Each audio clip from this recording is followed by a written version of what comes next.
Bien, buenos días. Bienvenidos a esta clase abierta de la Escuela de Letras de la Universidad Católica Andrés Bello. Soy la profesora María Di Muro Pellegrino, docente de Introducción a los Estudios Literarios y de Literatura Clásica. Y en particular esta clase del día de hoy vamos a estar trabajando, como dice el propio título, ya les voy a poner la presentación, con la tragedia, por supuesto la tragedia griega. Entonces voy a compartir pantalla. Si en algún momento se deja de compartir o dejan de oír, por favor notifiquen, de manera que pueda estar entonces al tanto de cualquier eventualidad. Bien, entonces, por supuesto que esta actividad, esta clase abierta que por supuesto tiene el sentido de una clase, ¿no? Implica también que si tienen alguna pregunta, pues con todo gusto pueden hacerla por el chat, pueden también levantar la mano, creo que está esta opción, o si no, bueno, nada más por el chat. Como vemos en esta primera lámina, el sentido de nuestra disertación, como era de esperarse, lo vamos a tener con la figura de Dioniso, que como vemos aquí en esta primera diapositiva, lo encontramos muy amenamente con un sátiro, ¿no? Y es lógico decir que Dioniso pues va a conducirnos hoy en nuestra disertación, en tanto que pues es el dios, por supuesto, del vino, pero va más allá de esto, también es la divinidad que se celebra y que es recordada en el ámbito teatral por algunas razones que vamos a comentar en breve, ¿no? Sobre todo, pues lo voy a trabajar desde la visión de Walter Otto en su texto Dioniso, mito y cultura, en obra en la que se plantea no solamente el propio sentido ritual de lo dionisíaco, sino que también, y sobre todo es algo destacable de la introducción que hace Otto, eh, hay una deconstrucción, si se quiere, del sentido de lo que es el mito y el ritual y su relación, ¿no? Entonces ya vamos a ver un poco más al respecto. Claro, nosotros en el contexto contemporáneo pensamos el teatro desde un punto de vista desacralizado, es decir, fuera del ámbito religioso, más bien como una manifestación cultural, pero realmente cuando nos remontamos al contexto antiguo, pues entendemos que las raíces del teatro necesariamente están vinculadas al ámbito religioso, ¿no? Específicamente a estas dos festividades, las grandes dionisíacas y las leneas, que eran celebraciones que invitaban a celebrar e incluso a augurar la abundancia de la tierra. Son rituales vinculados a lo agrario, a incitar en la tierra la fertilidad, los frutos y la salud, ¿no? Entonces, ese es un primer elemento que tenemos que tener en cuenta. Lo dionisíaco, si bien está vinculado al ámbito vegetal, también está muy arraigado a esta naturaleza erótica de la existencia, ¿no? En tanto que todo, toda la naturaleza tiene o necesita de una intervención que promueva esa fertilidad, que promueva la vida, ¿no? Entonces la fuerza dionisíaca está muy vinculada a ese impulso vital. Y estas imágenes que tenemos aquí, pues aluden propiamente al culto dionisíaco. Aquí a la izquierda tenemos, bueno, en este caso en forma de estampilla, lo que se conoce como la primera manifestación teatral, que es lo que algunos llaman el barco de Dioniso, ¿no? Lo llaman barco por la forma particular que tiene, ¿no? Como ven aquí en la imagen.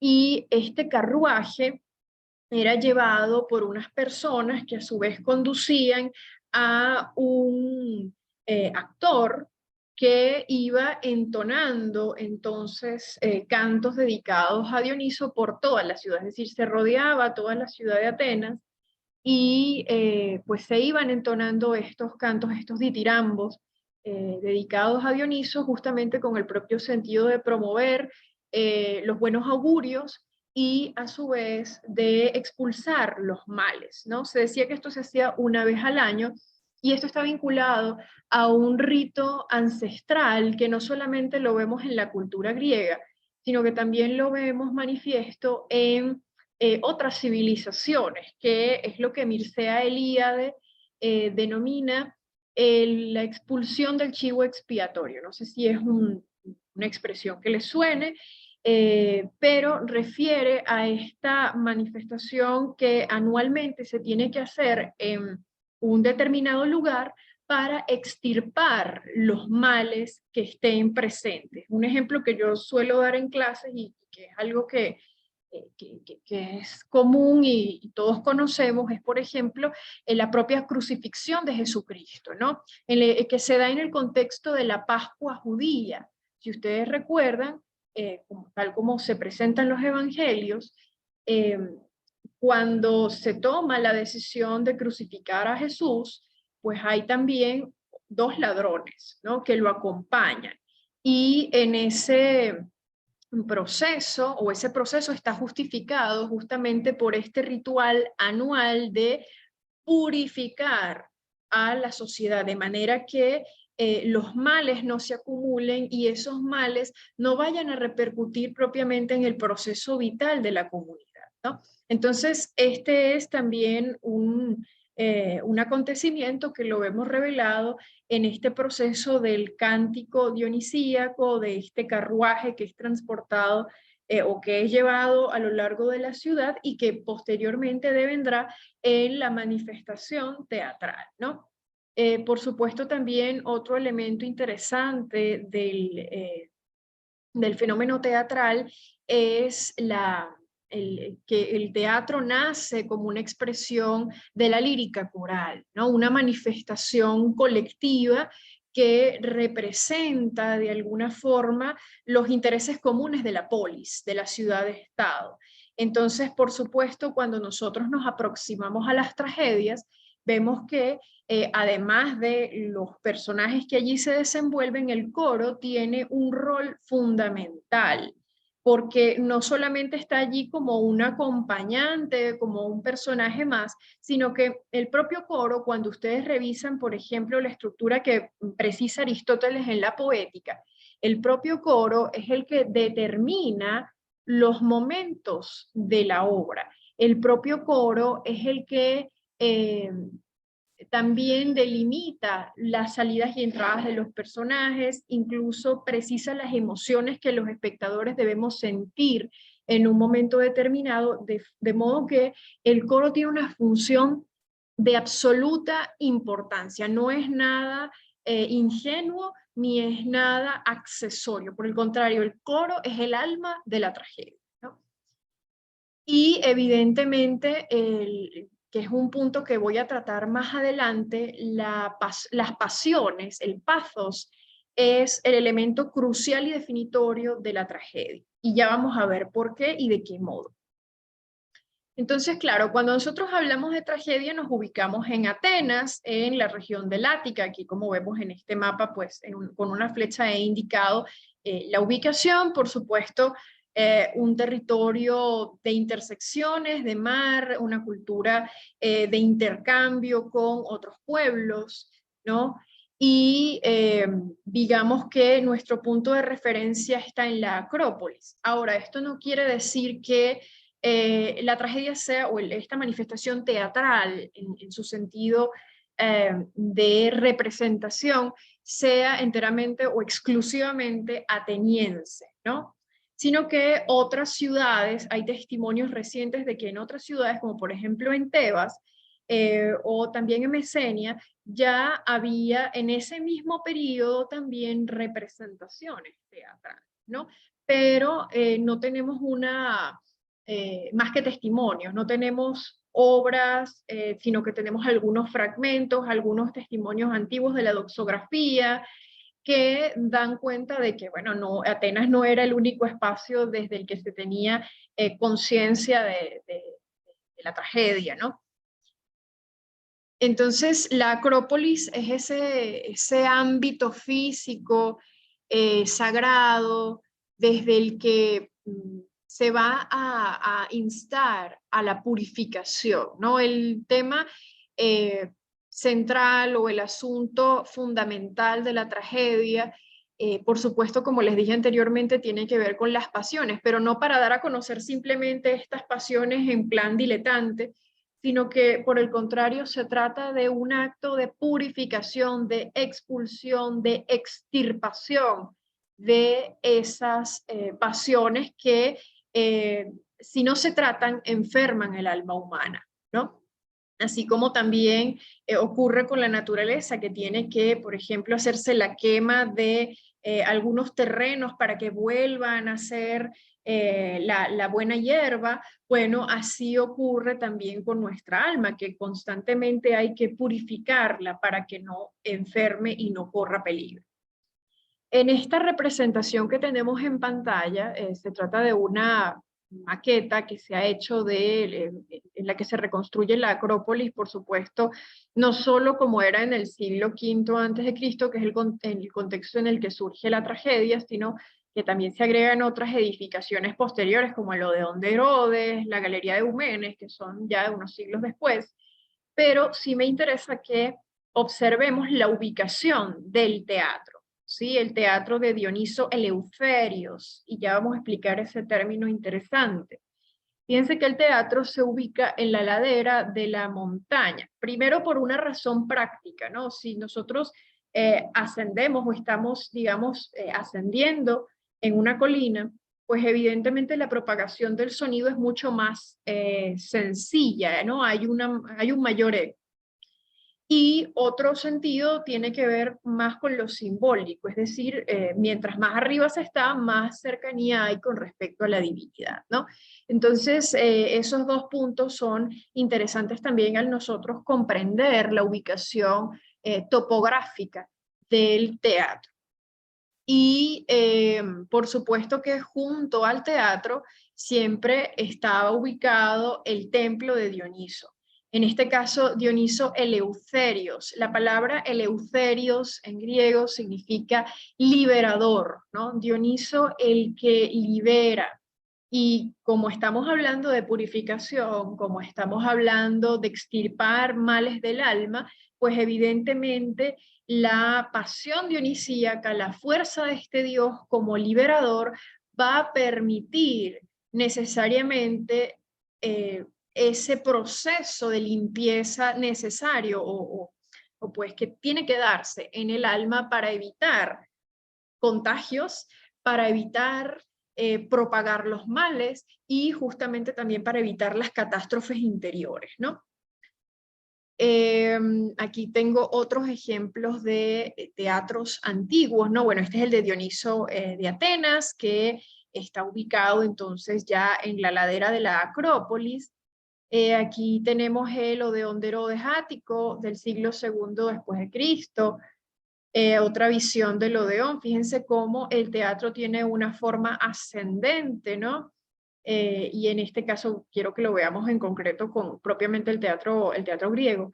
Y eso también tenía un sentido, ¿no? Quienes se sentaban en los primeros asientos, pues lógicamente eran quienes tenían mayores privilegios y así sucesivamente pues se iba hasta los asientos más altos, hasta las gradas más altas para quienes tenían menos privilegios. Se dice que el teatro o la celebración de las grandes dionisíacas era como una suerte de carnaval. De hecho, los griegos tenían varias festividades que eran muy parecidas a lo que nosotros hoy en día llamamos el carnaval, no solo por el hecho de que a lo mejor hubiese personas que se disfrazaran, sino también porque y aquí propiamente sigo a Mijail Bakhtin cuando habla de la carnavalización, ¿no? Ese proceso de cambio de roles, de, bueno, que una mujer puede actuar como un hombre, que un niño puede actuar como un adulto, o un adulto puede actuar como un niño, o sea, se crean estados de excepcionalidad ante lo cotidiano.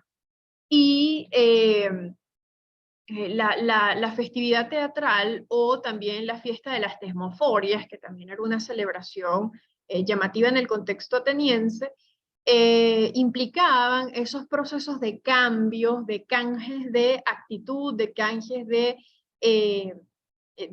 la cotidianidad, ¿no? Entonces, digo esto porque la semana en la que se celebraban las grandes dionisíacas, pues se dice que entraban al teatro los esclavos, por supuesto, quienes debatían en el ágora. No se tiene certeza absoluta de si entraban niños o mujeres, sin embargo, hay testimonios, por ejemplo, como en las comedias de Aristófanes, que en determinados momentos también se habla de la presencia de niños y mujeres en el teatro porque hay un momento en el que se le pide disculpas a estos participantes, ¿no? Entonces, por eso digo que no hay una certeza, sin embargo, sí se sabía que había la posibilidad de que toda la comunidad ateniense se reuniera, e incluso también extranjeros, se reunieran para formar parte de la festividad, ¿no? Y bueno, estas las imágenes, algo también importante. El teatro tiene su nombre de la palabra griega theatron, ¿no? Theatron significa el lugar desde el que se va a ver, a contemplar. Y justamente cuando hablamos del lugar desde el que se va a contemplar, pues qué mejor que lo que implica la representación teatral. Y otro punto interesante es la palabra drama. Para nosotros la palabra drama quizá en nuestro contexto actual tiene otras connotaciones, pero en el contexto clásico la palabra drama significa acción, del verbo dramein, que es actuar, ¿no? Entonces, cuando hablamos de drama, en este caso no estamos hablando de algo doloroso, de un desamor, no, sino que en este contexto, cuando hablamos de drama, nos estamos refiriendo sencillamente a la acción, a la intervención de personajes, y al mismo tiempo lo más importante de las acciones es propiamente todo lo que se va estructurando en la trama, ¿no? Y en la argumentación. Entonces, esos dos conceptos es importante que los tengamos claros. Tanto el origen de la palabra teatro, que es el lugar al que se asiste, al que se va a ver, y el lugar o el sentido de la palabra drama como acción, ¿sí? Entonces, bueno, aquí en la presentación que no se me está proyectando aquí en la sala, eh, pero bueno, de todas maneras esto está siendo grabado por si acaso y no sé por qué no se está proyectando aquí, pero bueno. En la presentación también les tengo el Teatro Griego de Siracusa en Sicilia, que es también del siglo V a.C., al mismo tiempo en el que surge o en el que es construida toda la estructura de la Acrópolis, incluyendo el Teatro de Dioniso en Atenas y el Templo de Dioniso Eleutherios. ¿Y por qué les presento en concreto el Teatro Griego de Siracusa? Porque no sé si lo saben, pero todavía actualmente, y bueno, creo que por supuesto también nuestro Teatro Nacional ha hecho representaciones de tragedias y comedias, ¿no? De los autores clásicos. Y todos los años en este teatro de Siracusa, en la isla de Sicilia, se hace el festival de la Fundación Indra. ¿Okay? La Fundación Indra es en sus siglas en italiano, Instituto Nacional de Drama Antiguo. ¿Okay? Ellos todos los años montan un repertorio muy interesante desde que empieza un poco más allá de la primavera hasta el inicio del verano, montan una serie de obras, ¿no? De hecho, creo que este año van a montar las Euménides, también creo que van a representar este año Medea, el año pasado hicieron el Agamenón, o sea que todos los años ellos tienen un repertorio de obras clásicas, de comedias, de tragedias, y eso mantiene una vitalidad muy bonita, porque además la representación se hace en el teatro. ¿Okay? Ajá, Luis. Sí, que el video no entiendo por qué, y disculpen los que están también conectados, pero no, la imagen creo que... Ay, esperar un segundito.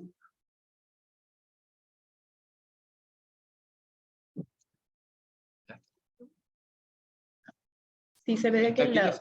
Bueno, de este lado. Perfecto, sí, sí, no hay problema. ¿Estás pasando la presentación, no? Ajá, pero no tengo pantalla completa, sino. Ah, pero si hubiera podido pasar como...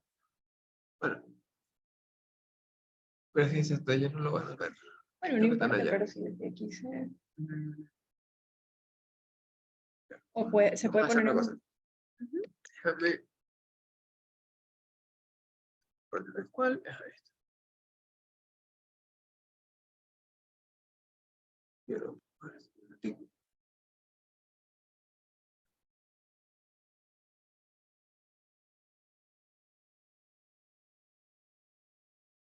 Este vamos a pasar desde el actual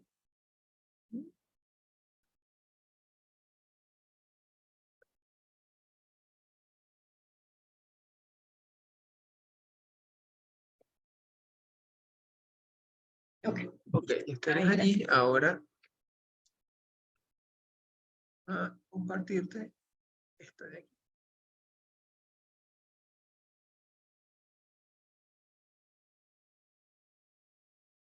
Listo. Ok. Ahora cuando tú muevas esta, y perdí el mouse.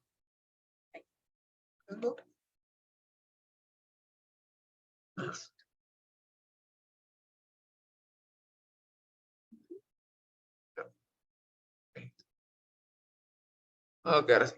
Muy bien, gracias. En lo que la vayas moviendo, ya todo el mundo la puede ver. Ah, chévere, gracias. Bueno, entonces este es como, para las personas que están aquí en la sala, es el Teatro Griego de Siracusa, Sicilia, el que les estaba comentando que todos los años, desde hace ya más de 50 años, ellos hace poco celebraron una festividad importante, no recuerdo ahora el número del aniversario, pero se hacen estas representaciones. Los montajes, por supuesto, son hechos con guiones basados naturalmente en las tragedias y en las comedias, pero hay adaptaciones mínimas, ¿no? Por supuesto, a lo mejor a algo del contexto contemporáneo, a lo mejor habrá alguna referencia a algún aparato tecnológico o alguna referencia a un coloquialismo, pero sin afectar la naturaleza de estas obras, ¿sí? Entonces, también en otras regiones de Italia y de la propia Grecia se hacen estas representaciones todavía manteniendo ese espíritu antiguo. Entonces, aquí también tenemos en esta otra lámina la estructura del teatro griego, ¿no? Que implica donde dice orquestra, el lugar donde se ubicaba el coro, skene, es decir, el lugar donde se presentaban los actores, luego tenemos las gradas, ¿no? El perípatos, y también el parodos, no sé si se logra ver bien allí parodos, que son esos dos espacios desde los que entra el coro, los laterales, ¿sí? Entonces, hay una frase, o una frase, no, una cita de Alvin Lesky que quisiera compartir con ustedes en particular, porque venimos hablando de que la manifestación teatral no es un fenómeno cultural nada más, sino que tiene unas profundas raíces religiosas, sobre todo con el culto dionisíaco, ¿no? Y obviamente Dioniso nos va a acompañar en toda la disertación. Dice, a Dioniso no le bastan solamente la oración y el sacrificio. El hombre no se encuentra para con él en la relación, a menudo fríamente calculadora, del toma y dame, sino que él quiere la persona humana entera, lo acapara para su servicio y lo eleva por medio del éxtasis por encima de todas las miserias del mundo. El que sea el dios del vino indica solo una parte de su naturaleza.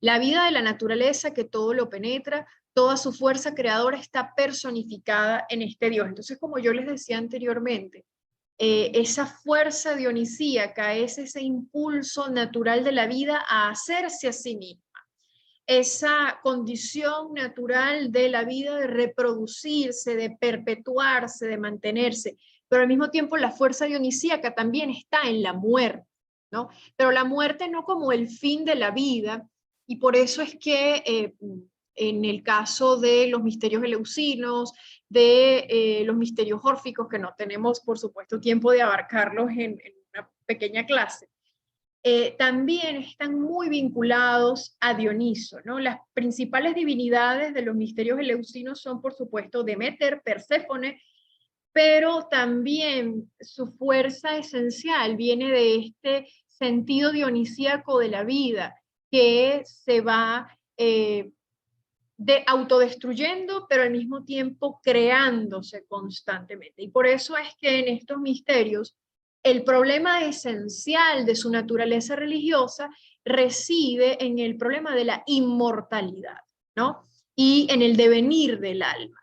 Y ello ya lo vemos reflejado en la tragedia. Por eso es que cuando Aristóteles nos habla del sistema trágico, o de alguna manera nos habla de esas distintas etapas que acontecen en la tragedia, el sentido o la tensión de la vida o muerte es una constante, ¿no? Precisamente como una raíz, o viene de la raíz de la religión o del sentido religioso de lo dionisíaco, ¿sí?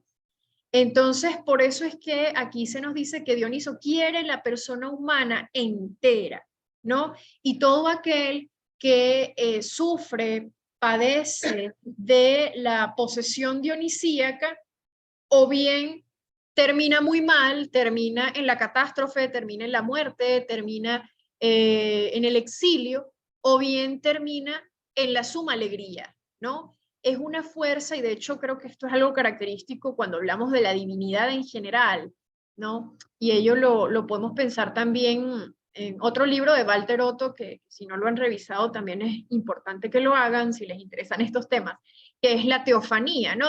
Que él habla de ese doble carácter de los dioses. Los dioses pueden ser o pueden tender a esa visión benévola, esa condición benévola de la vida, o a una visión tormentosa, dañina, mortífera, ¿no? Y eso no lo vemos nada más con Dioniso. Pienso también en el caso de Atenea, por ejemplo, que es, está vinculada a la estrategia, a la sabiduría, vinculada también a la conformación de la legalidad, de las ciudades, de la justicia, pero también tiene un lado mortífero, ¿no? Si ustedes han leído el Ajax de Sófocles, una obra extraordinaria, se darán cuenta de esta visión negativa, eh, incluso castigadora de la propia Atenea, cuando Ajax Telamón, este famoso héroe que interviene en la Ilíada y que es considerado de hecho de los mejores guerreros después de Aquiles, termina consumido por la ira. Atenea entonces lo toma y le hace creer que está llevando a cabo el asesinato de los aqueos cuando realmente está matando nada más a un pocotón de animales, y eso es además lo está haciendo con armas de guerra, y eso es una circunstancia que va en contra de su honor, de su arete. Entonces, los dioses tienen siempre esa doble, bueno, como lo humano incluso, ¿no? Algo benéfico, pero también algo dañino, ¿sí? Entonces, ese es el sentido que le da aquí Leski a que Dioniso quiere la persona entera, lo acapara para su servicio y lo eleva por medio del éxtasis por encima de las miserias del mundo. Y en este otro punto me detengo en el hecho de cómo Dioniso eleva, ¿no? Porque Cuando nosotros nos sentamos a ver una obra teatral, y en particular, bueno, creo que esto también ocurre si nos involucramos con una película, nos involucramos con una serie, pero sobre todo viéndolo desde la perspectiva teatral, ocurre un proceso de empatía, ¿no? Que como la propia palabra lo indica, empatheia, entramos en consonancia, en vínculo con el otro, ¿sí? Nuestra vida deja de lado esa cotidianidad para nosotros más bien involucrarnos completamente con la experiencia del otro. Es decir, por un momento dejamos de ser las personas que somos constantemente para más bien enlazarnos con la experiencia de Edipo, la experiencia de Antígona, la experiencia de Medea, etcétera, ¿no? Y ese es el estado de excepcionalidad que plantea pues Leski y también plantea Aristóteles a su vez en la poética, ¿no? De cómo nosotros abandonamos, dejamos a un lado nuestra cotidianidad para compenetrarnos, para hacer empatía con estas figuras. Pero no es una empatía ingenua, no es una empatía que se hace por hacer, sino que tiene también el propósito purificatorio del que venimos hablando desde el comienzo. Es decir, no implica simplemente el me voy a distraer, sino un proceso interior de reconocimiento, es decir, donde yo reconozco que en ese otro, en esa figura con la que me estoy identificando, yo también tengo que ver, yo también me veo reflejado. Yo también tengo participación de esa falla trágica que estoy viendo allí. No quiere decir que estoy haciendo exactamente lo mismo que ha hecho Edipo, sí, porque evidentemente no es o no se trata de seguirlo de manera literal, pero sí reconozco en mí una falla trágica, y la falla trágica por excelencia es la soberbia. Yo creo que todos los seres humanos somos soberbios de alguna manera, ¿no? Así sea que lo hayamos sido cuestionando la religión o cuestionando, quizá no la religión tanto en el sentido dogmático, pero sí cuestionando la figura de lo divino, cuestionando a nuestros padres, cuestionándonos a nosotros mismos como seres humanos. Entonces, no se trata de que exactamente nosotros hacemos lo que hace Edipo, por poner el caso paradigmático, sino que se trata de que nosotros también nos reconocemos en esa falla originaria, ¿sí? A ver, aquí en el chat veo que hay alguna pregunta para ir de una vez. Exacto, aquí Juan Pablo dice que el elemento del exceso es importante en las tragedias. Este frenesí o desmesura también forma parte de los atributos de la fuerza dionisíaca, como no, si el protagonista sufría de hibris, exactamente. Parece paradójico que se honrara la embriaguez y el desfuero que a la vez... Pero Juan Pablo, y muy bien que haces este comentario, la hibris, la soberbia, viene de la ignorancia, ¿no? Y la embriaguez, en el sentido dionisíaco, tiene ese doble efecto del que estamos hablando, ¿no? Por una parte, que puede ser benéfico, o puede ser benéfica esa apertura a la fuerza del Dios, o puede llevar por el mal camino, ¿no? Entonces, cuando el alma está, o el alma es gobernada, para decirlo quizás desde una mirada también socrática, cuando el alma es gobernada por esas pasiones, naturalmente el propio curso o el propio proceso del alma la va a llevar a ese descontrol, a ese desequilibrio. Entonces el proceso también de la embriaguez dionisíaca como acto de exponer esos males implica o ayuda en el proceso de la purificación, ¿no? Vamos a ver qué otros comentarios hay por aquí. Sí, efectivamente, como las Saturnales romanas, estas festividades que hablábamos de las grandes dionisíacas, de las tesmoforias y otras tantas, ¿no?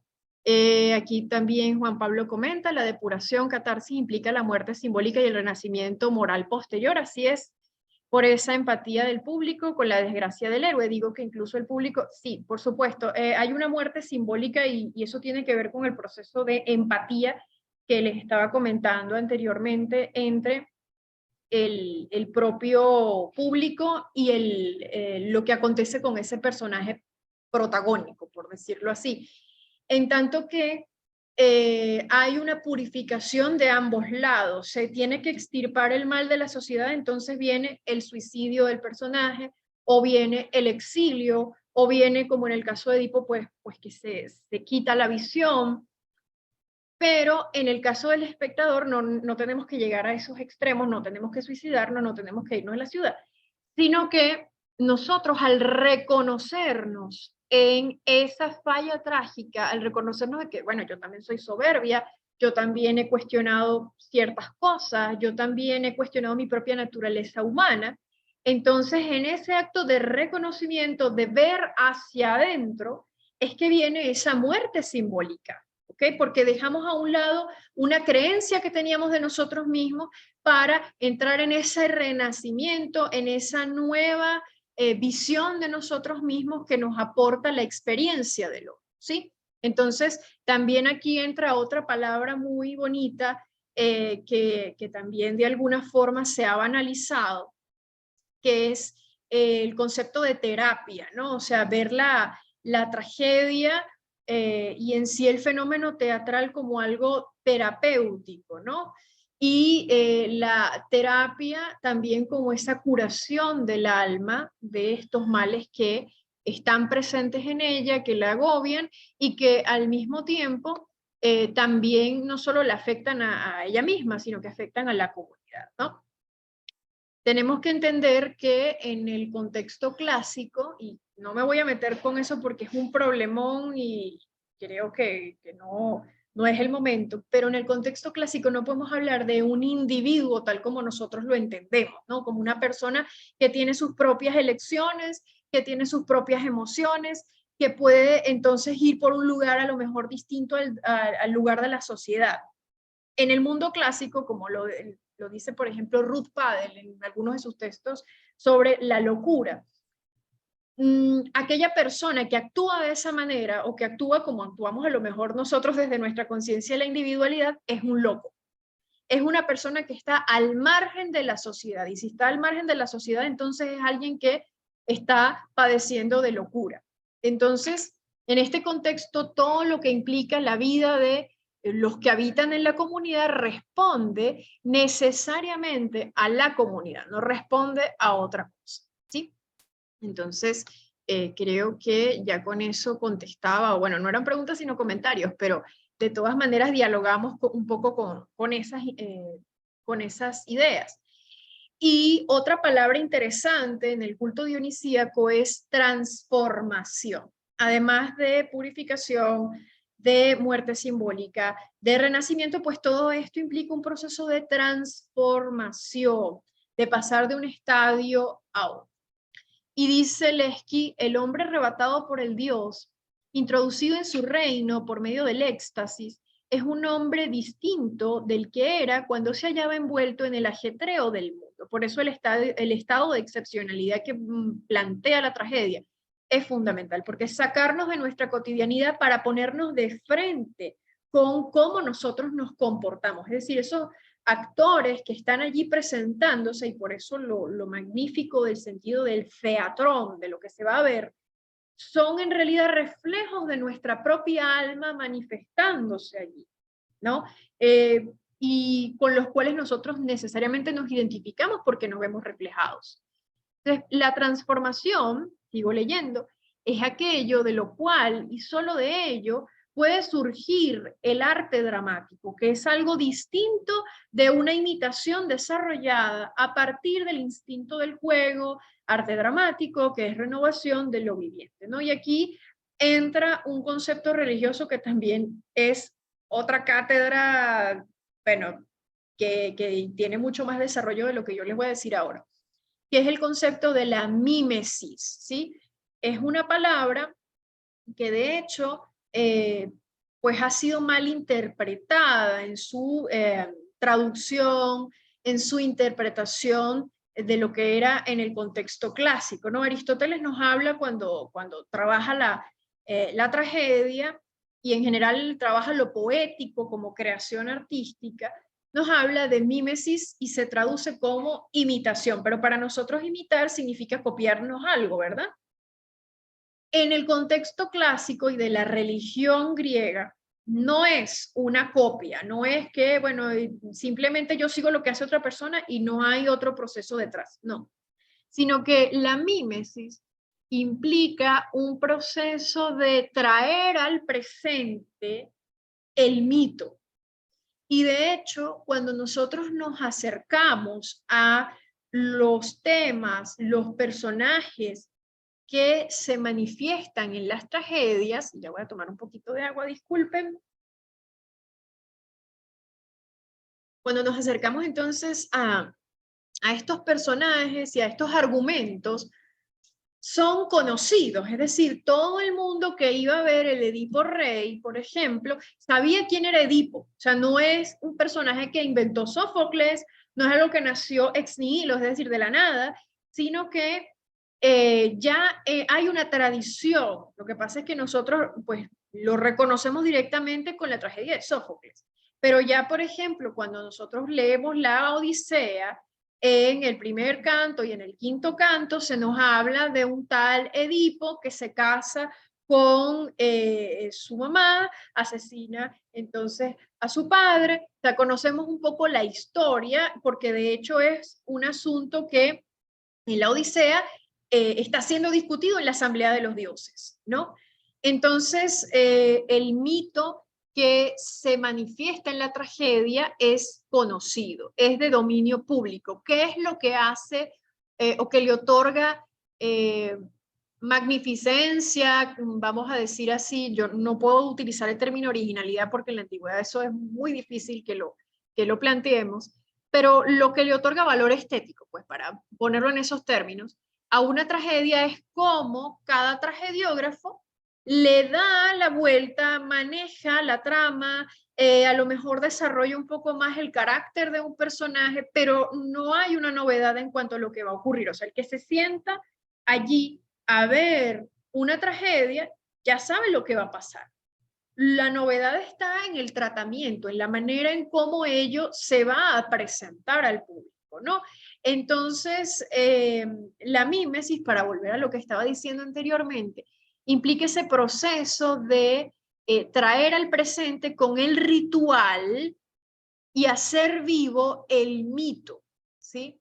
En realidad, cuando nosotros hablamos de la propia naturaleza del ritual y del mito, como nos dice Walter Otto, también podemos pensar en Walter Borcher, en el mismo Mircea Eliade, no hay manera de decir quién fue primero, el mito o el ritual, ¿no? Como la pregunta, ¿quién fue primero, el huevo o la gallina? ¿No?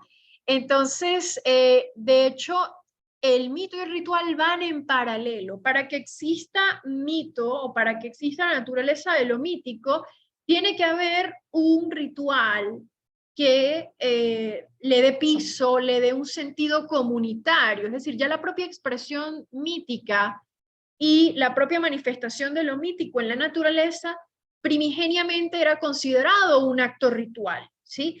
Es decir, no tiene que haber necesariamente una estilización ritual para nosotros hablar de un culto, sino que ya lo ritual incluso es pensar, bueno, la lluvia es originada por este dios, ya hay una manifestación cultica y ritual, ¿sí? Que luego las sociedades van, vamos a decir, van perfeccionando, van estilizando, van llevándolo a otras prácticas, a otras maneras de representar, bueno, también es válido. Pero ya el hecho de que incluso esté la manifestación de lo mítico en la naturaleza implica también una presencia de lo ritual.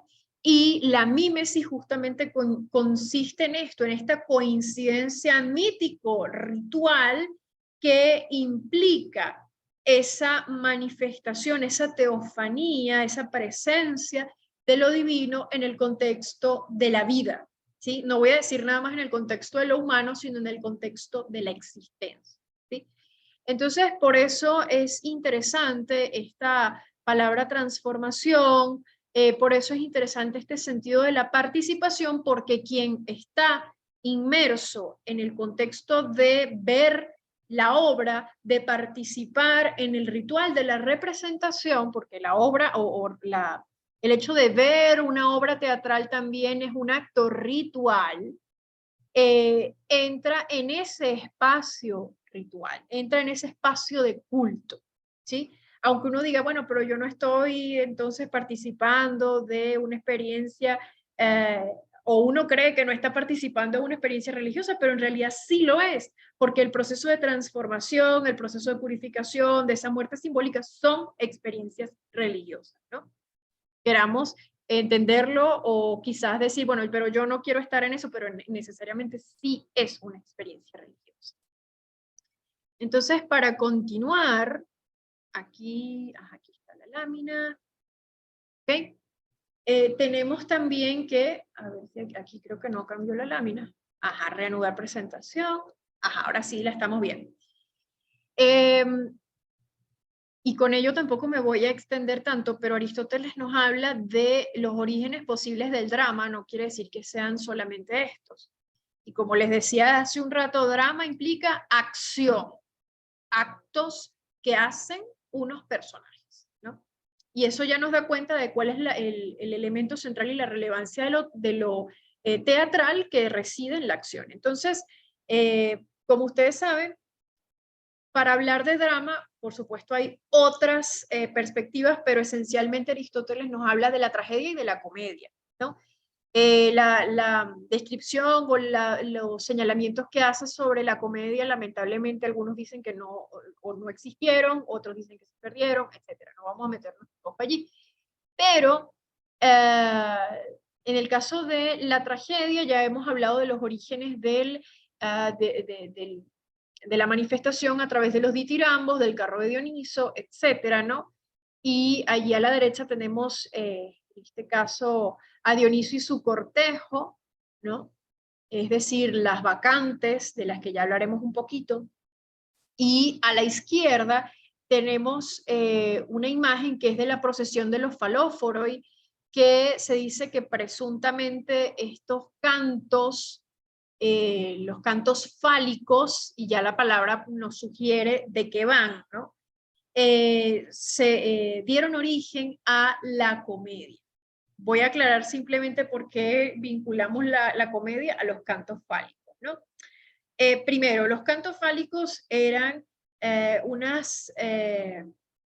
manifestación religiosa o era una manifestación cultica que se daba en el contexto de la primavera, ¿no? Donde se iba a las afueras de la ciudad, donde estaban los territorios donde se cultivaba, y se llevaba, como vemos en la imagen que está allí, un palo de unas dimensiones magnánimas, y se iban entonando entonces canciones vinculadas a la fertilidad, que lo que se buscaba, en pocas palabras, era generar una mayor abundancia en las cosechas, y al mismo tiempo tenían evidentemente una connotación sexual por esa misma humanización, por decir así, de la tierra, y de pensarla también como algo con vida que necesita ser estimulado, ¿no? Entonces, esos cantos fálicos se dice que dieron origen entonces a la comedia. Y la comedia, si ustedes se han aproximado, por ejemplo, a la comedia aristofánica, recordarán que hay constantes alusiones a los órganos sexuales, que hay usos de términos que nosotros hoy en día llamamos vulgares, groserías. Por supuesto, lo sexual está constantemente apareciendo, o sea, pensemos en las asambleístas de Aristófanes, la misma Lisístrata, las aves, etcétera. Siempre el elemento sexual va a estar allí. Y lo fálico es crucial, ¿no? Porque también en la antigüedad, pensemos que en el caso de los romanos también se asume con similitud, la figura del falo era considerada de buena suerte, ¿no? Era considerada un símbolo apotropaico, ese es el sentido, ¿no? Lo apotropaico como algo que espanta el mal de ojo, que espanta las malas vibras, que más bien atrae las cosas buenas, que atrae la abundancia. Y por eso es que, por ejemplo, existen los fascinum, es decir, en el mundo romano me refiero, estas representaciones de falos en esculturas que las personas podían poner en las entradas de las casas, en las entradas de los templos, incluso también la representación de los falos en las calles, ¿no? Como un signo de buena suerte y para espantar a los malos espíritus, ¿no? También eso deriva en imágenes monstruosas, ¿no? Que eran utilizadas en la Edad Media. Ya en la Edad Media no vemos este tipo de imágenes, sino más bien vemos monstruos, ¿no? Pensemos en las gárgolas de las catedrales, que están puestas allí como símbolos de protección. Entonces eso viene de estas tradiciones antiguas de fertilidad, de espantar a esos malos espíritus. Y bueno, la misma recurrencia de elementos sexuales en la comedia no es ingenua, no es algo que está ahí por ponerlo ni por un mero divertimento, sino que tiene también ese propio sentido religioso. Pero bueno, vamos a continuar. En otro momento podemos también hablar de, bueno, ya yo he dado aquí una clase abierta también sobre la comedia, pero en otro momento también pudiéramos volver a ello, ¿no? Entonces, claro, como decimos en principio, la tragedia era escrita en tetrámetros por su carácter musical y de danza, pero luego al ser el diálogo lo predominante, se empezó a emplear el jambo. El jambo es un tipo de métrica más coloquial, más parecido a una conversación. Por cuestiones de tiempo, pues no lo presenté, pero pudiéramos buscar ejemplos de la métrica yámbica para ver un poco ese sentido, pero bueno, me conformo con decirles que es musicalmente lo más parecido al habla, ¿no? Al habla cotidiana. Pero esto nos da cuenta de que lo coral en la esencia o en los orígenes de la tragedia era lo principal. Y claro, ya cuando vamos a una definición mucho más técnica, precisa, de lo que es una tragedia, lógicamente nos vamos a Aristóteles, ¿no? Cuando nos dicen la poética que la tragedia es imitación de una acción elevada y perfecta de una determinada extensión con un lenguaje diversamente ornado, ¿no? Y además que el lenguaje de la tragedia es muy distinto al de la comedia. O sea, el de la comedia es un lenguaje coloquial, es un lenguaje más bien vulgar, es un lenguaje de tono irónico, mientras que el de la tragedia, pues, alude más bien a un lenguaje elevado, más parecido a lo que nosotros encontraríamos incluso en expresiones de la lírica, de la épica. En cada parte por medio de una acción de drama, como vimos ya, y no de la narración, que conduce a través de la compasión y el temor a la purificación de estas pasiones. Y solamente me voy a detener aquí en el sentido de estas dos emociones, compasión y temor, ¿no? Que son centrales o son las pasiones centrales de la tragedia. Nosotros decimos que sentimos compasión por alguien cuando nos ponemos en el lugar de esa persona, ¿no? O sea, cum pathos. Luego, temor. El temor cuando vemos lo que hace esa persona y como nos hemos identificado con esta persona que vemos, nos da miedo que a nosotros nos pueda pasar lo mismo, ¿no? Y de allí, de esa compasión y ese temor, viene el proceso purificatorio. Entonces, claro, al mismo tiempo, más adelante Aristóteles nos dice que la tragedia es representación de acciones y acontecimientos temibles y lamentables, ¿no? Siempre se va de una situación que está bien, aparentemente, a una situación que deviene, que llega a la catástrofe. Y otro punto importante que él menciona también en ese mismo tenor, tiene que ver con que esas tienen que ser acciones que le pasen a personas comunes, a personas que, bueno, no sean ni extremadamente bondadosas, ni extremadamente malvadas, sino que se pueda uno identificar con ellas y decir, bueno, en efecto yo reconozco que no soy ni muy bueno ni muy malo, ¿no? Entonces, en ese sentido, si nosotros viéramos a una persona malvada que está sufriendo, no tendríamos compasión de esta persona, sino que más bien diríamos, bueno, ya que se termina de morir, ¿no? Pero si es una persona que nos recuerda a cómo somos nosotros, ¿no? Y bueno, aunque Solón dice que todo el mundo tiene muy buena opinión de sí mismo, pero digamos que no es moralmente intachable, pero tampoco moralmente condenable, bueno, ahí hay una mayor empatía, ¿no? Entonces, también hablamos de cómo se da este proceso de mímesis a través del medio, del objeto y del modo. Y Aristóteles nos habla sobre todo del objeto, ¿no? Y es lo que les vengo comentando. Tienen que ser personajes o imitaciones de personajes que sean iguales a nosotros, ¿no? No puede ser ni comparable con un dios, ni puede ser comparable con un malhechor, porque lógicamente allí no tendría.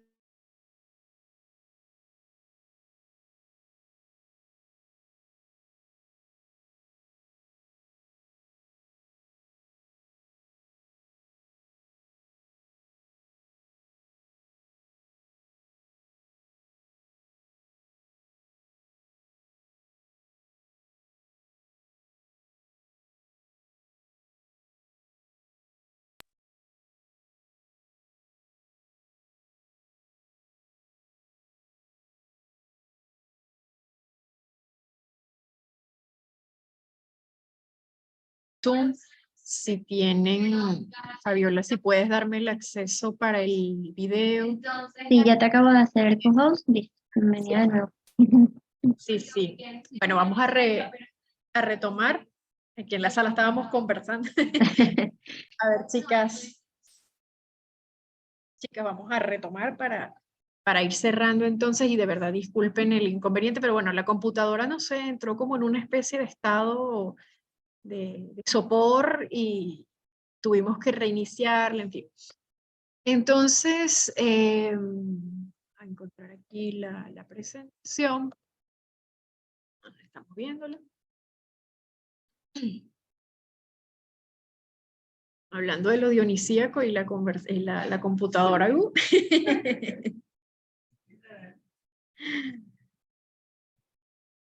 Sí, no, y también les comentaba a las personas que están aquí en la sala que bueno, también esto hace bonita la tecnología, ¿no? La hace, o sea, no, que contrariamente a veces uno suele escuchar que la tecnología es algo frío, algo separado de lo humano. Por el contrario, cuando vemos estas falencias, cuando a ver, creo que estoy romantizándolo mucho, pero cuando se cae la conexión o cuando una máquina falla, también nos recuerda un poco nuestra fragilidad humana, ¿no? De alguna manera.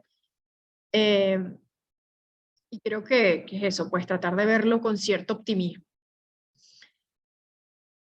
Okay. Entonces, bueno, vamos a adelantar un poquito lo que tenemos. Iba a presentarles una cita de Nietzsche, pero igual simplemente recomendarles, si no lo han hecho también, la lectura del Origen de la Tragedia, que ese es otro texto fundamental, Friedrich Nietzsche, no solo para leer lo dionisíaco, sino también para aproximarnos a su perspectiva desde lo más, desde lo moderno, ¿no? Entonces, bueno, decíamos que el argumento, la acción es lo fundamental en la tragedia. Aristóteles nos habla de dos tipos de argumentos, un argumento simple, un argumento complejo. ¿Y ello de qué depende? Depende de esto que tenemos aquí, es decir, ya te doy la palabra, la peripecia, el reconocimiento y el reconocimiento, ¿no? Por supuesto, la acción pasional está en todas, pero la peripecia o el cambio de fortuna implica justamente ese tránsito entre esa estabilidad que tiene el héroe trágico y que luego deja de ser lo que nosotros creíamos que era, bueno, ese desengaño de los otros personajes con respecto a este héroe trágico y ese desengaño que tenemos nosotros con respecto a él es lo que se conoce como peripecia. Ajá, ¿tú ibas a decir algo? ¿Sí?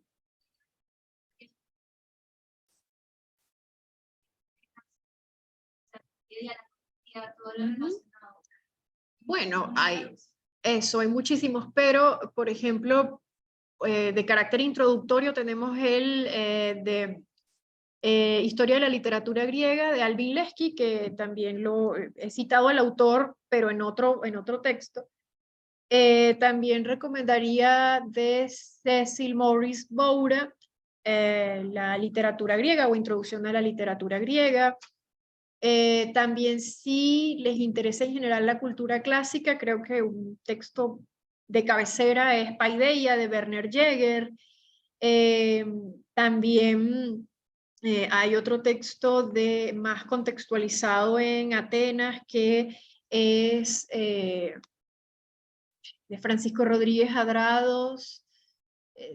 Ahorita no recuerdo el nombre exacto, Dios mío, se me olvidó, pero bueno, es algo sobre la sociedad ateniense y el teatro. Discúlpenme este lapsus mentis inaceptable.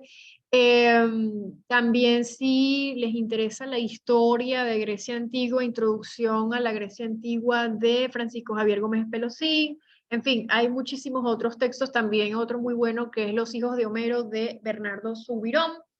En fin, hay, bueno, para todos los gustos, todo lo que se quiera saber, una gran cantidad de obras que pueden consultar desde todo punto de vista, desde la filosofía, desde el arte, desde la cultura, ¿no? Desde propiamente el fenómeno de lo literario, ¿sí?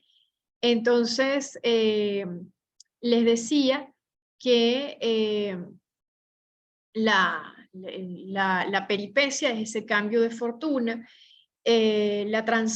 propiamente ese proceso de transformación de la visión que tenemos del personaje. Luego la anagnórisis, como comentábamos aquí mientras retomábamos la transmisión.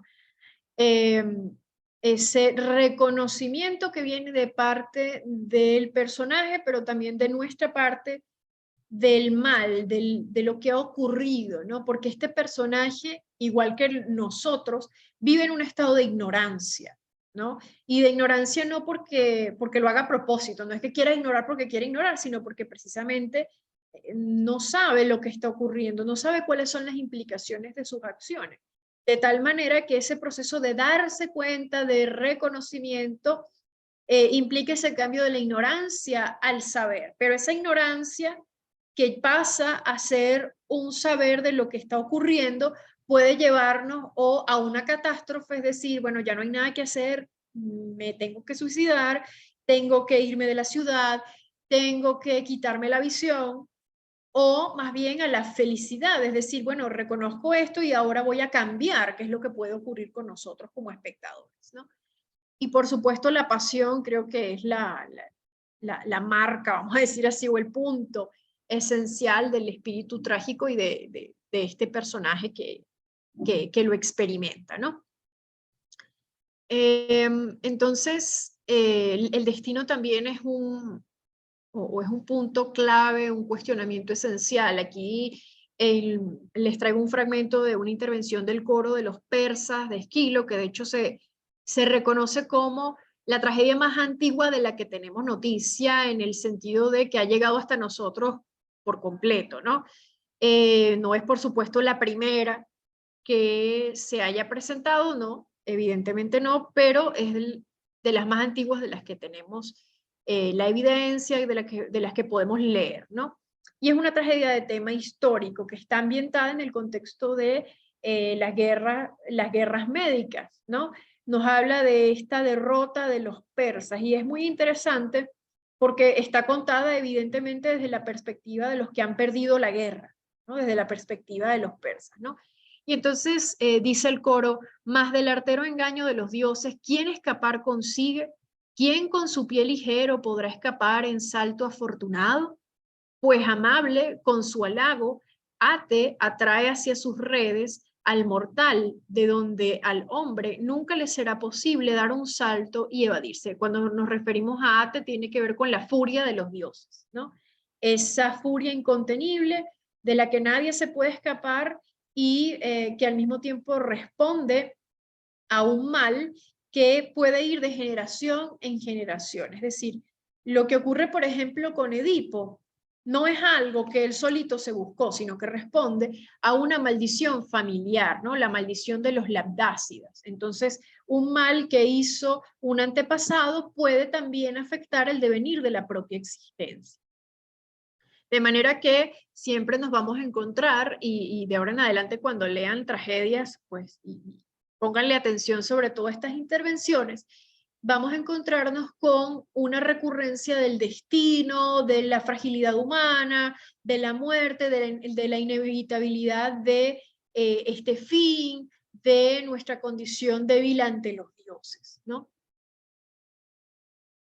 Voy a adelantar un poquito más. Por supuesto, este protagonista del que tanto hemos hablado es concebido como un héroe trágico, ¿no? Y la palabra héroe nos remite a la épica, pero este héroe no tiene el mismo sentido, no va en la misma dirección del héroe épico.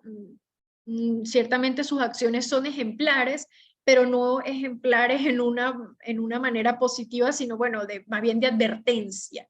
No, mira, ten cuidado de actuar de esta manera, porque evidentemente pues esto puede acarrear problemas tanto para ti como para la comunidad, ¿no? Entonces, vamos a avanzar. Hablamos de unas pasiones terapéuticas, ¿no? Ya hemos hablado de la catarsis, de la simpatía o también esa conexión que creamos con ese personaje. Y también quería puntualizar en casos concretos, ¿no? Walter Otto, en su libro Dioniso, Mito y Culto, nos habla de que toda la antigüedad ha festejado a Dioniso como el dispensador del vino. Y también nosotros lo primero que se nos ocurre cuando oímos el nombre del dios es el vino. Pero también se le conocía como el frenético, cuya presencia enloquece a los humanos y los lleva a cometer actos salvajes, incluso sanguinarios. Era el aliado y compañero de los espíritus de los muertos.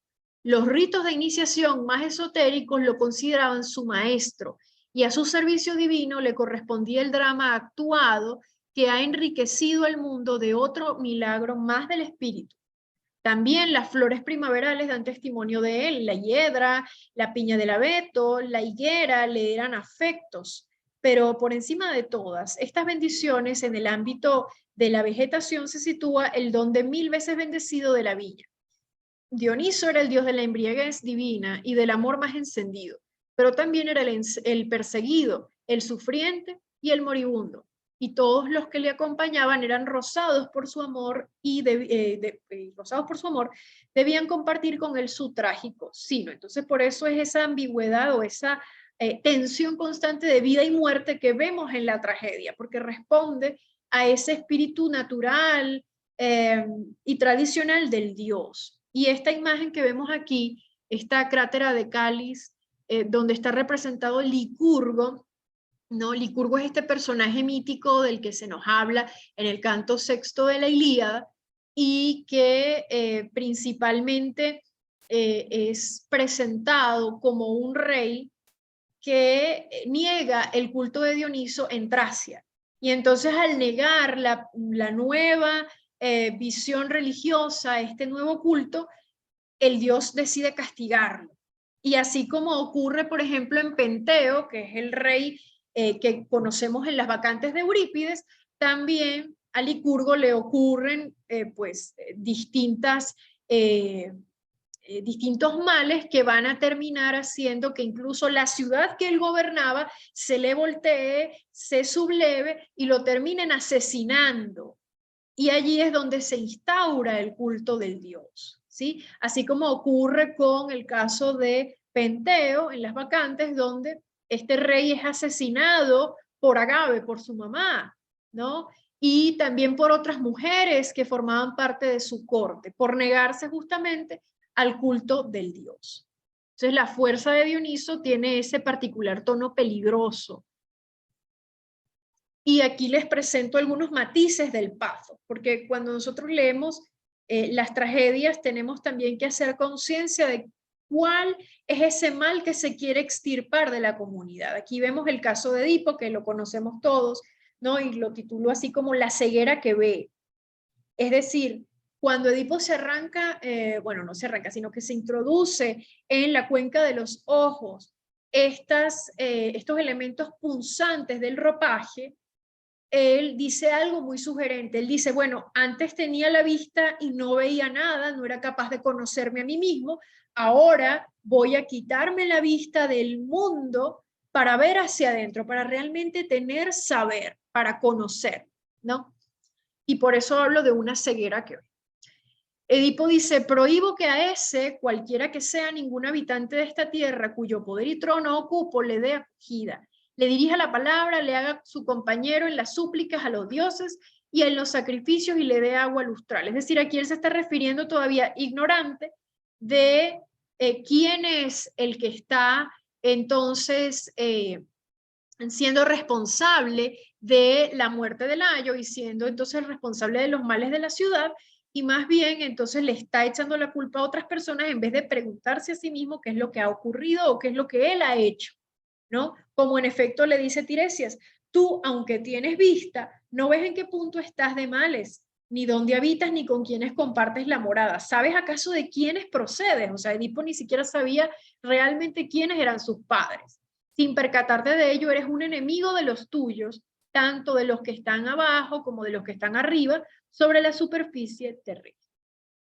Aquí vamos a otro caso, que es el de Medea, la locura racional. Lo he titulado de esta manera, siguiendo también las palabras de Jacqueline de Romilly o de la misma profesora Nicole Leroux, cuando hablan de que lo que hace esta mujer, es decir, el hecho de, primero, todo el plan de matar a la nueva prometida de Jasón y también el hecho de haber asesinado a sus hijos, es un acto racional, en el sentido de que ella lo ha planificado, de que ella sabe lo que va a hacer y cómo lo comprendemos también desde el punto de vista racional.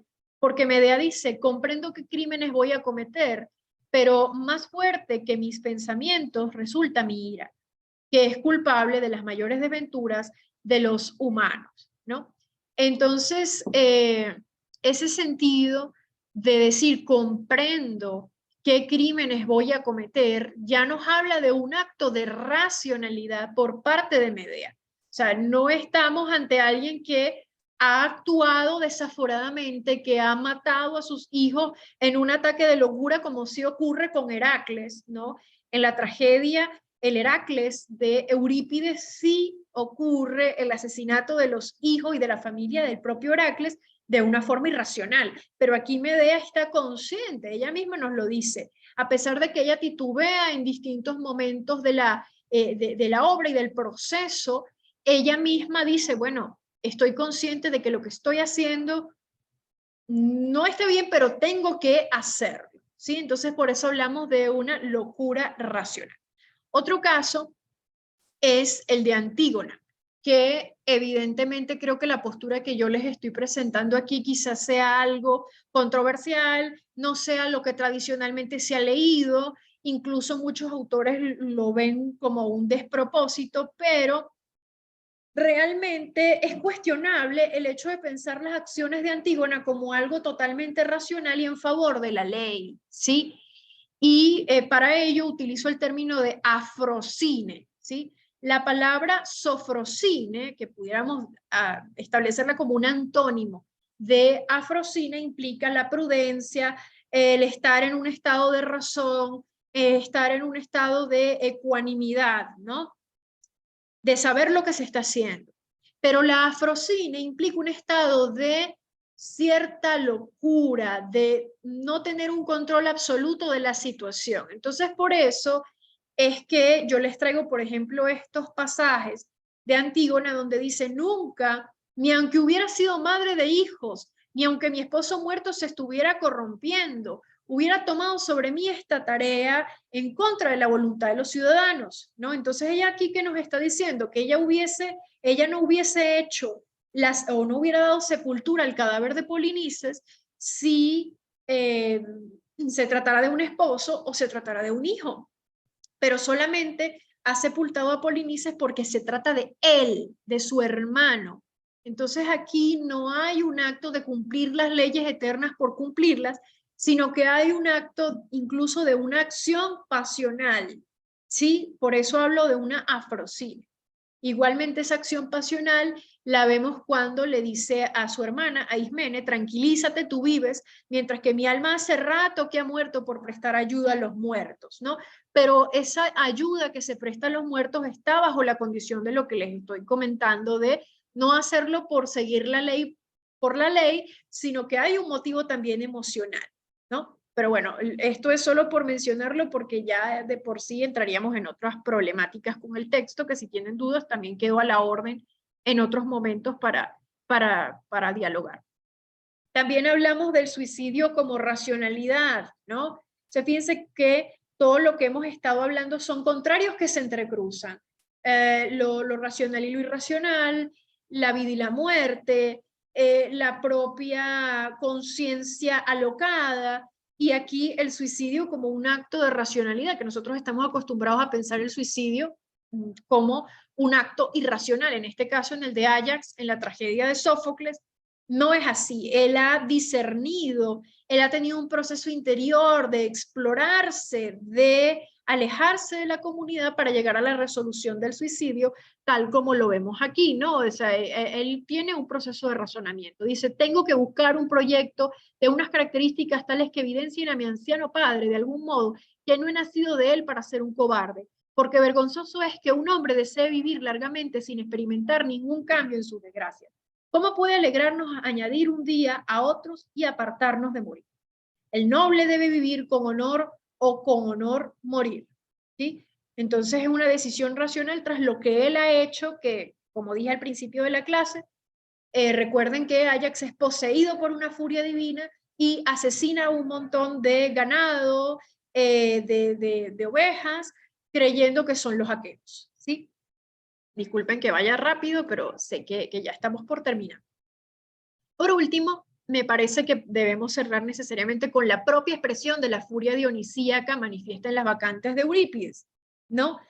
Cuando, recordemos, el rey Penteo se niega a establecer el culto de Dioniso en su ciudad y el propio Dios, con su séquito de las vacantes, estas mujeres que lo siguen, que dejan su vida, que abandonan sus hogares para dedicarse al culto del Dios en los bosques, entonces se encargan de asesinar al rey Penteo. Y Dioniso dice, vamos a castigarle.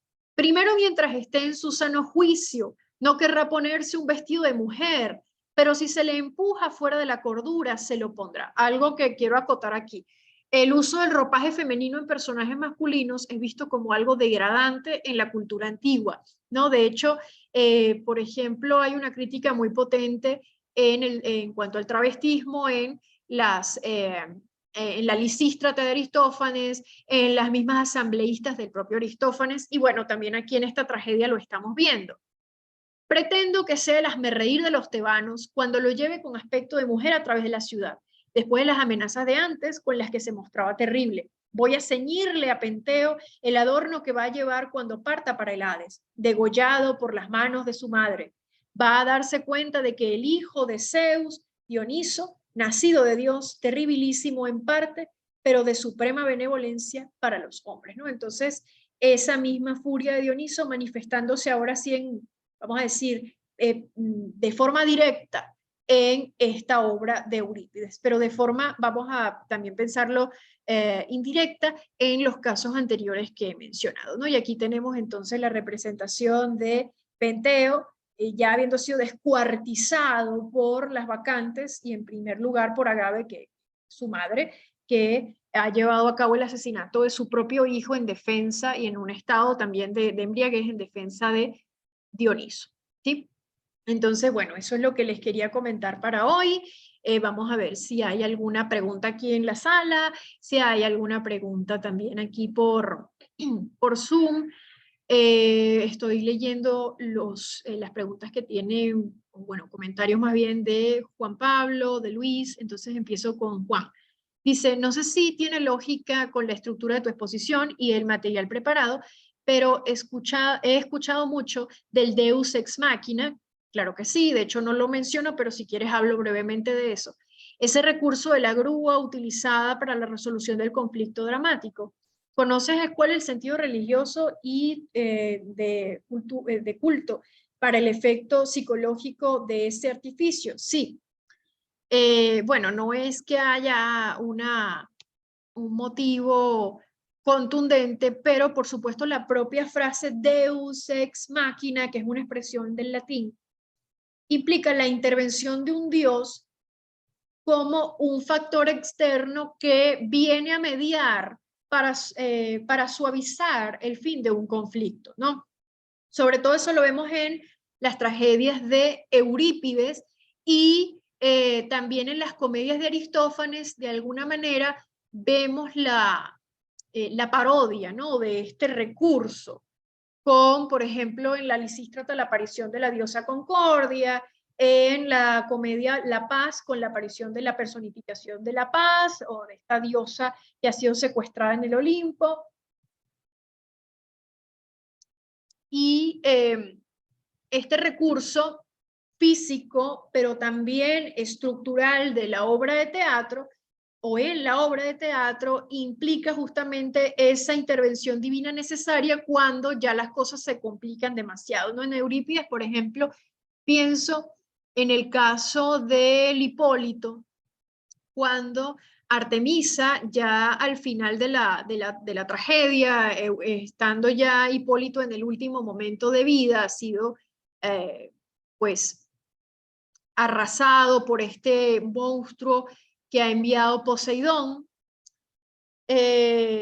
La diosa interviene para dar una lección moral, interviene también para que el propio héroe trágico reconozca lo que ha ocurrido, reconozca también su propia fragilidad, también para darle un mensaje a los ciudadanos que están contemplando la obra.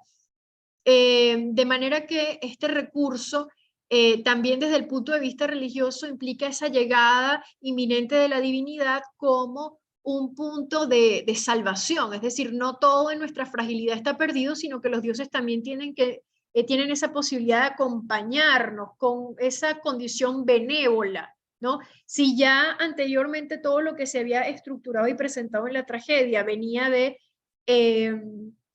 vamos a decirlo así, el resultado o las consecuencias de esas pasiones que destruyen el alma, bueno, aquí los dioses tienen un sentido redentor de alguna manera, ¿no? En la comedia también se juega con ese punto de la redención, pero más bien, bueno, para seguir sacándole provecho a lo risible, a lo que puede ser burlado, ¿sí? No sé, Juan Pablo, si te parece o si contesto a tu pregunta. Por supuesto que ello forma parte de lo ritualístico dentro del ámbito de la tragedia, ¿no? A ver.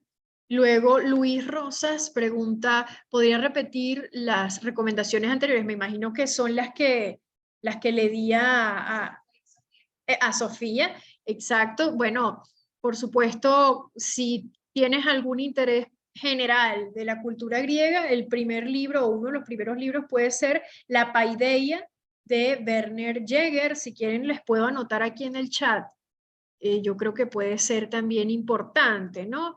Werner Jäger, Paideia, que habla sobre todo del proceso de la educación en la Grecia antigua. También tienes el libro de Alvin Lesky, si te interesa la parte literaria, Historia de la literatura griega antigua. Disculpen si a lo mejor no doy algunos títulos exactos, pero bueno, la memoria, a ver, la memoria o el saberme las cosas al caletre no es mi fuerte. Luego también puedes consultar o pueden consultar de el profesor Francisco Javier Gómez Espelosín. Ya les anoto. Uy. Espelosín. Introducción a la Grecia Antigua, que es un texto más bien de carácter histórico. También hay un libro muy bonito, pasa que, bueno, a veces exige un poco de complejidad filosófica, pero por si acaso. Hermann Frankl, Poesía y Filosofía en la Grecia Antigua. que es muy lindo, sobre todo para esto de los orígenes de la tragedia, y también un poco la naturaleza de lo poético, lo filosófico. También otro libro introductorio de Cecil Maurice Boura, discúlpeme que ahora no me acuerdo el nombre exacto, pero bueno, ustedes lo encuentran en internet porque allí está en PDF incluso. Introducción a la literatura griega.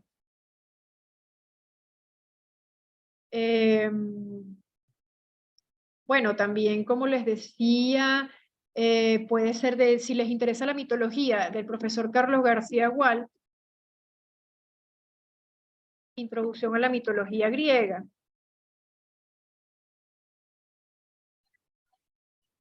Ajá, muchísimas gracias. Bernardo Soubirón, Los hijos de Homero, tiene un subtítulo que no recuerdo. Bueno. Perfecto. Hay muchísimos más, pero bueno, obviamente no vamos a ponernos aquí de toda la bibliografía existente, sería imposible, ¿no? Si les interesa la religión, otro que es oportuno, de Walter Burkert, bueno, tiene muchísimos, ¿no? Pero, si mal no recuerdo, nuevamente disculpen, Introducción a la religión griega, o a la religión de los griegos. Burkert, o sea, B de Bolívar, U-R-K, ahí les sale en el chat. Burkert con K. ¿Sí? Ahora sí.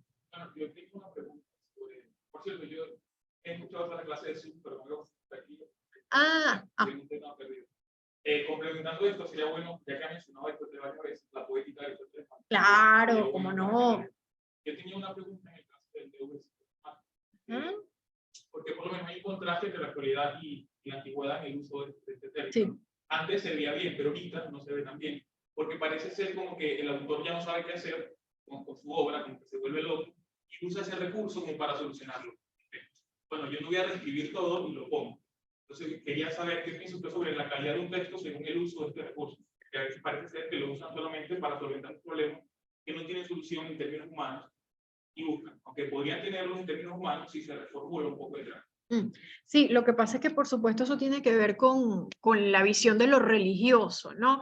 Y ese es otro libro que les voy a recomendar, que yo lo mencioné aquí en la clase, Walter Otto, Teofanía.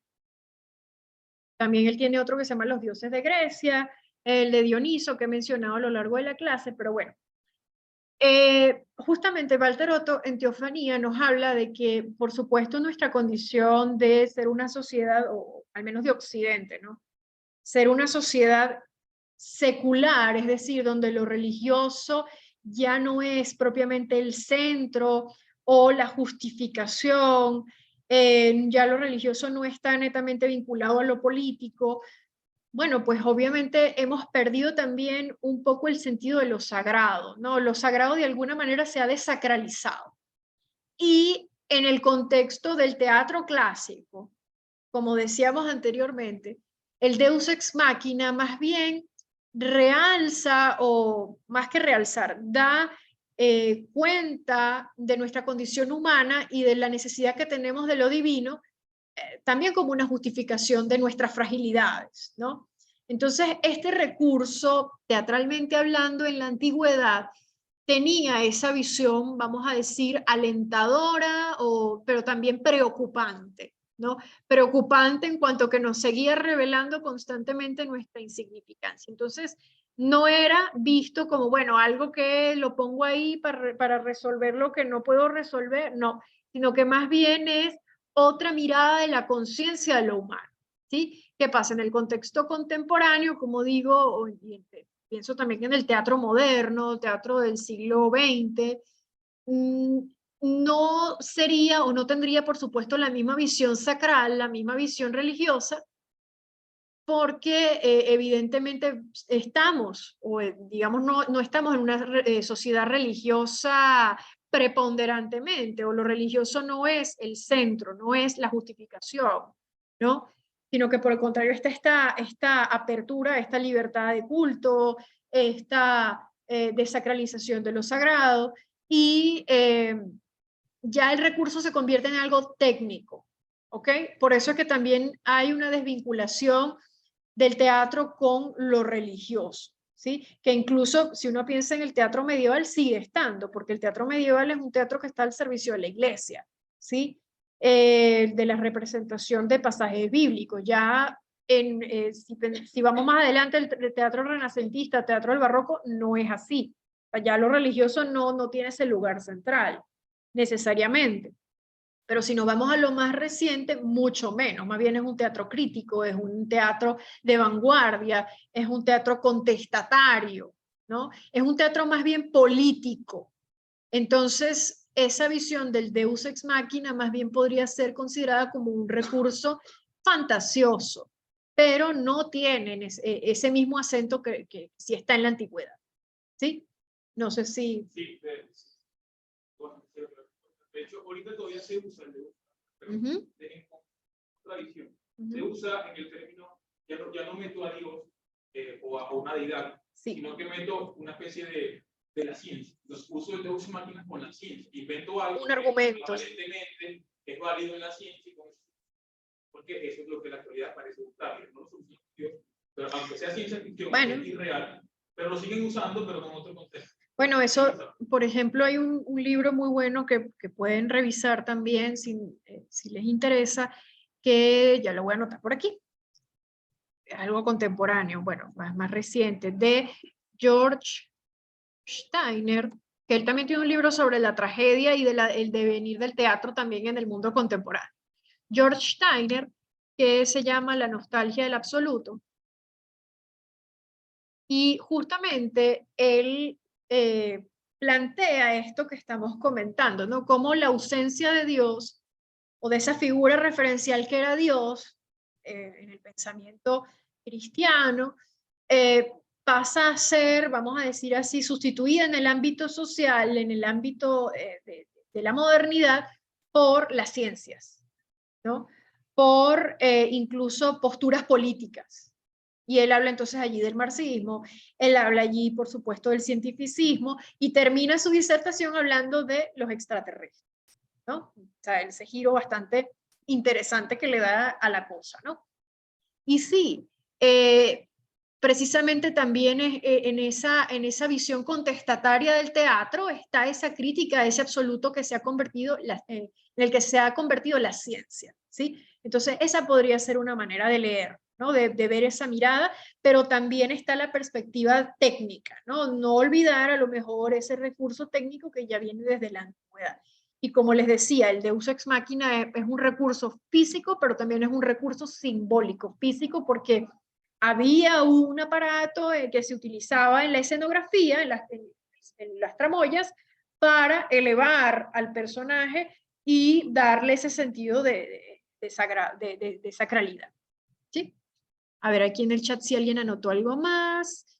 A ver. Juan Pablo dice, ¿se podría decir que el coro de alguna manera tenía una dimensión de metaficción o ruptura de la cuarta pared al estilo de Bertolt Brecht? Bueno, creo que habría que manejarlo con cuidado en el sentido de que el coro, si bien por supuesto está involucrado en la obra, también representa al público, pero no se comunica con el público. Ese es un fenómeno que sí se da en la comedia, ¿ok? En la comedia hay algo que se llama parábasis, que no está en la tragedia y que de hecho es un recurso ingeniosísimo porque ahí sí viene a corresponder con lo que tú estás diciendo de la cuarta pared. Es decir, hay un personaje, hay un miembro del coro o el coro entero que interviene y le pregunta a los espectadores. Dicen, bueno, pero ¿ustedes creen que fulanito le puede pasar algo más? Y tiene una interacción directa. En la tragedia no ocurre eso. En la tragedia todo se mantiene en la esquene, es decir, en la escena, en el proscenio. No hay, al menos las evidencias que tenemos hasta ahora, una obra donde haya un fenómeno parecido a la parábasis de la comedia. ¿Ok? Entonces, esa ruptura que tú llamas de la cuarta pared ocurre más bien es en la comedia. En la tragedia, no. En la tragedia hay una asimilación del coro con el público, por el mismo proceso de la empatía, por la referencia a elementos históricos, por la referencia a un mito, por la referencia a algo que se está dando en el contexto social, indirectamente, pero no hay esa ruptura de la cuarta pared, ¿ok? Entonces, eso es lo que quería responder. Bien, yo creo que si no hay más preguntas, ustedes no tienen más preguntas, aquí en el chat creo que ya no las tenemos. Bueno, les dejo entonces las recomendaciones de los libros, igual cualquier cosa, estoy a la orden, por si acaso les voy a dejar mi correo institucional, porque estos son temas que en una clase evidentemente no se agotan, ni siquiera se agotan en una vida. Entonces, bueno, allí tienen mi correo por si acaso tienen alguna pregunta adicional o quieren seguir conversando, con todo gusto. De verdad que sobre estos temas siempre hay mucho que dialogar. Y yo en particular les agradezco mucho su asistencia, sus preguntas, sus comentarios, su presencia, también animosamente desde el Zoom. Y los invito a seguir las redes sociales de la Escuela de Letras, así como lo está mencionando la profesora Fabiola Fulco, @letrasUCAP, para nuestro Instagram, para Twitter, también estamos en Facebook, y al mismo tiempo aprovecho de invitarlos. Próximamente vamos a tener el primer Congreso Internacional Humanidades en tiempo presente, que será aquí en la sede de nuestra universidad, pero también pueden conectarse en línea o participar. Las postulaciones están abiertas hasta el 31 de este mes. Pueden participar profesores, investigadores, estudiantes de maestría y de doctorado que estén interesados pues, en el ámbito de las humanidades. Igual si necesitan más información pueden visitar las redes de la Escuela de Letras, que allí está todo mejor explicado. Y bueno, pues eso creo que es una oportunidad también de conocer y de escuchar qué se puede decir o qué está ocurriendo en el contexto actual de las humanidades, ¿no? Entonces, bueno, la invitación es a que sigan atentos a las redes de la escuela. Esto se va a subir al canal de YouTube. Y bueno, nada, muchísimas gracias. Gracias también a la profesora Fabiola por el apoyo, al Centro de Estudios en Línea, y nos vemos en una próxima oportunidad. Feliz tarde, Maribella.